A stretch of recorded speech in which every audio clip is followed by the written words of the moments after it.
We've talked about should hospitals deprioritize unvaccinated COVID patients. And increasingly, I'm coming to the conclusion that the answer to that is yes.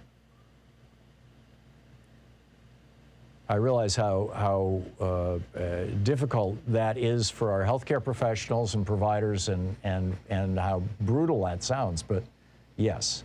And then now, to take it to the next step, why doesn't America stick to their guns, no pun intended, on vaccine mandates for police? I mean, you know, they're going to just step up like United Airlines. You know, United Airlines, they said, everybody has to get vaccinated unless you have a religious exemption. They had like 1,000 people, 26,000 employees, right? They had like 1,000 people come out with these, you know, religious cards that they bought online from this huckster in Kansas or wherever, this guy who claims to be a pastor. And United said, okay, cool. If you're going to claim a religious exemption, we're going to put you on unpaid leave until you get vaccinated.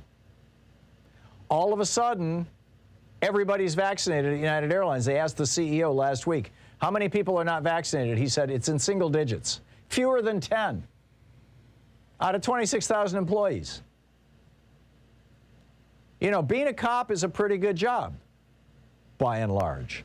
There's a high level of kind of camaraderie. There's a sense of community associated with being a police officer that you don't very often find in workplaces, that a lot of people really, I mean, you kind of get a sense of this on the cop shows.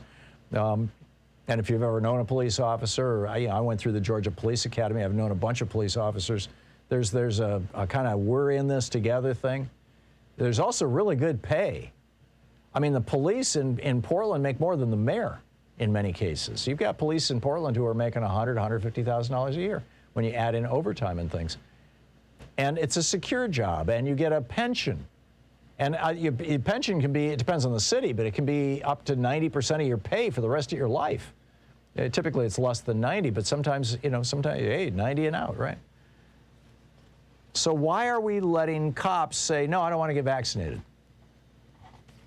I am strongly of the opinion, from the Florida police unions are saying, you know, we don't want you to tell us what to do. Tell them what to do. Just like with United, they will do it. Here in Portland, same thing. An attorney for the Portland Police Association is, outlining arguments. This is in the Oregonian. Why we shouldn't force vaccination. Yes, we should. Come on. These are people who interact with the public. What say you?